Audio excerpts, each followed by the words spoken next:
जहां हम कुदरत के इन पहाड़ों से फ़ायदा उठा रहे हैं, इनको खोद खोद के एक्सकवेट करके पत्थर निकाल रहे हैं, वहीं कुदरत अपनी जगह भी लेती है। अब मैं आपको दिखाता हूं कि तकरीबन 400 500 फुट गहराई में जाकर जब पत्थर निकाला जाता है तो फिर होता ये है कि पानी निकल आता है। और कुदरती तौर पर आप देख सकते हैं कि यहाँ जहाँ एक्सकवेशन हो रही है वहीं पर झीलें भी बनना शुरू हो चुकी हैं। तो ये इतनी खूबसूरत झील है यहाँ पर, और इस झील के अंदर जो है कुदरती तौर पे मछलियाँ भी हैं, परिंदे भी आ रहे हैं। तो एक जानिब बहुत ज़्यादा मिट्टी है, घटा है, क्योंकि पहाड़ को तोड़ा जा रहा है, फिर क्रश किया जा रहा है, तो दूसरी जानिब जो है कुदरत भी अपनी जगह बना रही है। आप देख सकते हैं पीछे भी अभी आपको मशीन्स नज़र आ रही होंगी जहाँ एक्सकवेशन जारी है, और ये बिल्कुल उसके साथ जो है ये कुदरती झील है। सो ब्लास्टिंग का जब अमल होता है तो उस अमल के बाद फिर काफ़ी गहराई में जब ये जाते हैं तो वहाँ कुदरती तौर पे पानी निकलना शुरू हो जाता है।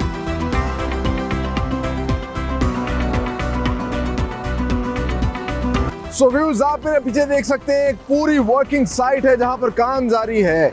सरगोदा पुल 11 के अंदर इस तरह की तकरीबन 25 से 30 मकामात पर इस तरह की बड़ी वर्किंग साइट्स हैं जहां इन पत्थरों को एक्सकवेट किया जाता है, इनको निकाला जाता है, और फिर यही पत्थर जो है इससे मुख्तलिफ मैश में मुख्तलिफ साइज़ के कंस्ट्रक्शन और इंफ्रास्ट्रक्चर की मुख्तलिफ साइट्स में इस्तेमाल किया जाता है। सो आप मेरे पीछे देख सकते हैं कुछ पहाड़ जो है आपको ग्रे कलर का नज़र आ रहा होगा, कुछ ब्राउन कलर का नज़र आ रहा है, और ये बहुत बड़ी तादाद में यहाँ पे जो है वर्किंग जारी है।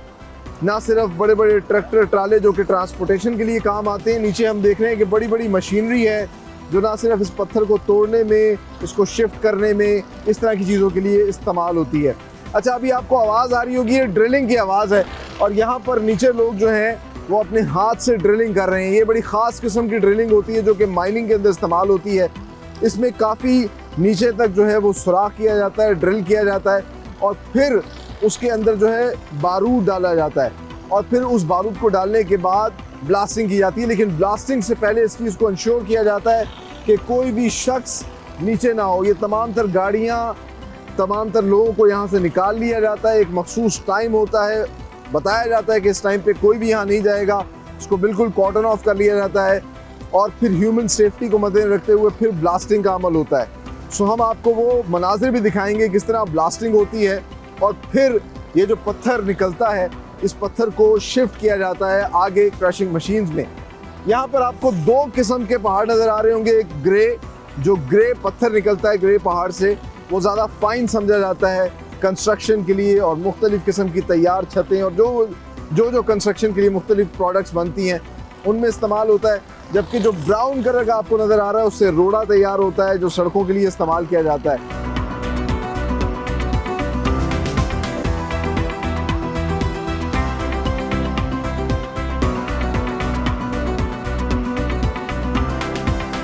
सो नाज़रीन, आप अंदाज़ा कर सकते हैं कितने मैसिव लेवल पे यहाँ से पत्थर जो है वो निकाला जाता है जो कि कंस्ट्रक्शन में, इंफ्रास्ट्रक्चर के लिए, सड़कें बनाने के लिए इस्तेमाल होता है। और बहुत बड़ी तादाद में, हज़ारों की तादाद में यहाँ पे क्रशिंग मशीन्स लगी हैं जहाँ इसको क्रश किया जाता है। और इससे अंदाज़ा किया जा सकता है कि एशिया की सबसे बड़ी मार्केट है, हज़ारों क्रशर्स लगे हैं, लाखों लोगों का रोज़गार जुड़ा है।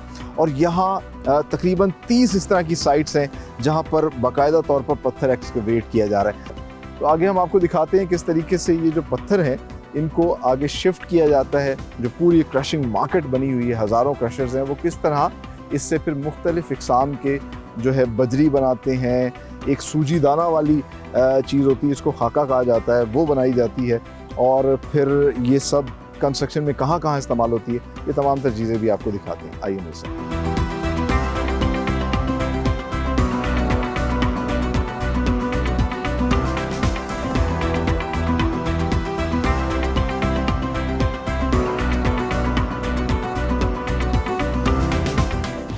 जो पहाड़ों से बड़े बड़े पत्थर निकाले जाते हैं उनको ट्रॉलियों और मुख्तलिफ ट्रांसपोर्टेशन व्हीकल्स के जरिए शिफ्ट किया जाता है क्रशिंग प्लांट्स पे। सो इस वक्त आप देख सकते हैं मैं क्रशिंग प्लांट में मौजूद हूँ। कितनी बड़ी मशीन जो है लगी हुई है, और इस तरह के हज़ारों की तादाद में क्रशिंग प्लांट्स यहाँ पर लगे हुए हैं जो कि पत्थर को क्रश करते हैं, और इसलिए बहुत ज़्यादा शोर है। मैं कोशिश करूँगा कि मेरी आवाज़ आप तक पहुँचे। सो सबसे पहले जो बड़े बड़े पत्थर होते हैं उनको क्रशिंग मशीन में शिफ्ट किया जाता है और मल्टीपल क्रशिंग मशीन्स यहाँ पे ऑटोमेटिकली इंटरकनेक्टेड होती हैं। ये एक बड़ा बेहतरीन सोफिस्टिकेटेड मशीन के ज़रिए काम कर रहे हैं। तो बड़े बड़े पत्थरों को शिफ्ट किया जाता है क्रशिंग मशीन में। वो क्रशिंग मशीन क्या करती है, उस पत्थर को छोटे छोटे साइजेस में तोड़ देती है और फिर उनको शिफ्ट करती है एक कन्वेयर बेल्ट के ज़रिए इस दूसरी क्रशिंग मशीन के अंदर। इस दूसरी क्रशिंग मशीन में आप मेरे पीछे देख सकते हैं कि एक साइड पे तो पत्थर अलग हो रहा है और दूसरी साइड पे मिट्टी को, डस्ट को अलग किया जा रहा है ताकि साफ़ सुथरा पत्थर जो है उसको आगे ट्रांसफ़र किया जाए। फिर साफ़ सुथरे पत्थर को आगे ट्रांसफ़र किया जाता है और आगे फिर कन्वेयर बेल्ट के ज़रिए शिफ्ट किया जाता है एक और बड़ी मशीन के अंदर जिसमें मुख्तलिफ स्क्रीन्स लगी होती हैं। ये स्क्रीन्स एक किस्म की सांचा होती है जो कि मुख्तलिफ साइज़ के पत्थर को निकालती है जो मुख्तलिफ जगह पे कंस्ट्रक्शन में इस्तेमाल होता है। तो इन स्क्रीन्स के ज़रिए छान कर पत्थर निकाला जाता है। आमतौर पे यहाँ पर 2 सूतर, 3 सूतर और 4 सूतर, ये आप देख सकते हैं कि मुख्तलिफ ढेरियाँ बनी हुई हैं, लगी हुई हैं। तो इसमें अलग अलग साइज़ का 2 सूतर, 3 सूतर और 4 सूतर जो है पत्थर अलग किया जा रहा है। कुछ पत्थर जो हैं वो इंफ्रास्ट्रक्चर के लिए, रोड के लिए इस्तेमाल होते हैं, कुछ घरों में इस्तेमाल किए जाते हैं। और साथ ही साथ एक और चीज़ जो इसकी बाय प्रोडक्ट अलग हो रही होती है वो सूजी दाने जैसी एक पत्थर होता है जिसको खाका कहते हैं। उसी सूजी दाने या खाके के को जब छानते हैं तो उसमें से एक पाउडर निकलता है। वो पाउडर भी जो है बहुत कीमती होता है, वो भी इस्तेमाल होता है सीमेंट इंडस्ट्री में और इसके अलावा जो टाइल्स लगाने के लिए बॉन्ड होती है वो भी इस्तेमाल किया जाता है। तो ये तमाम तर बाय प्रोडक्ट जो है इस मशीन से निकलती है। तो एक क्रशिंग प्लांट के अंदर बड़ा पत्थर डाला जाता है और ऑटोमेटिकली 3-4 मुख्तलिफ इक़साम के पत्थर जो है वो बाहर आ जाते हैं।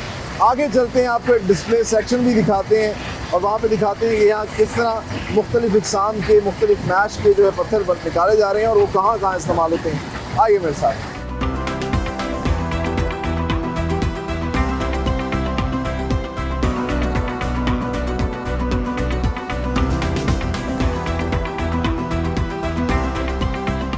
फाइनली वक्त आ गया आज के प्रोग्राम में आपसे इजाज़त देने का। जैसा कि हमने आज के प्रोग्राम में आपको डिटेल में दिखाया किस तरह पुल 11 सरगोदा की स्टोन क्रशिंग मार्केट, जो कि एशिया की सबसे बड़ी स्टोन क्रशिंग मार्केट है, जहां हज़ारों की तादाद में क्रशर्स लगे हुए हैं और वहां से निकलने वाला मजबूत और पायदार पत्थर जो है उसको ये क्रश करके मुख्तलिफ किस्म के मैश तैयार करते हैं, जो कि ना सिर्फ कंस्ट्रक्शन में इस्तेमाल होता है बल्कि इंफ्रास्ट्रक्चर के लिए उसको बहुत ज़्यादा तरजीह दी जाती है।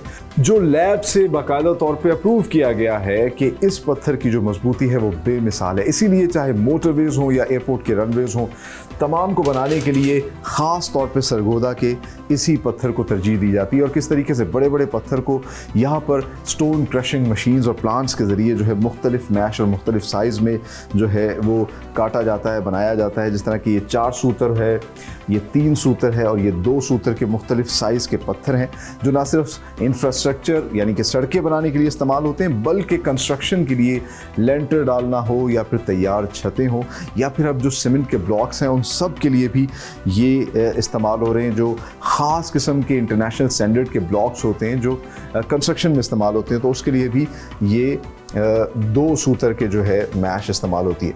इंटरेस्टिंगली इसकी बाय प्रोडक्ट्स जो निकलती हैं वो भी इस्तेमाल होती हैं। जिस तरह के ये आप देख सकते हैं बिल्कुल छोटे छोटे दानों में, इसको खाका कहा जाता है इनकी ज़बान में, और ये खाका जो है ये इस्तेमाल होता है जब भी सड़क बनती है। सबसे पहले जो है रोड़ी डाली जाती है, उस रोड़ी को फिल करने के लिए, उसके गैप को फिल करने के लिए, ताकि सड़क जो है वो कार्पेटेड हो, मजबूत हो, तो फिर यही खाका इस्तेमाल किया जाता है। और साथ ही जो पाउडर उसका बच जाता है ये भी इस्तेमाल होता है, जो ख़ास तौर पर टाइल लगाने के लिए बॉन्ड इस्तेमाल होता है, उस बॉन्ड की मेकिंग के लिए जो है यही पाउडर इस्तेमाल किया जाता है। सो ये जो प्रोडक्ट्स हैं जो कि कुदरत ने हमें दी हैं और उसको प्रोसेस करके इतनी इंटरेस्टिंग ये कंस्ट्रक्शन से रिलेटेड, इंफ्रास्ट्रक्चर से रिलेटेड प्रोडक्ट्स तैयार की जा रही हैं, यही प्रोडक्ट्स हमारी पहचान है, हमारा फ़ख्र है। जैसे मैं हमेशा कहता हूँ, हमें याद रखना चाहिए हम पाकिस्तानी हैं। So be Pakistani, buy and sell Pakistani products.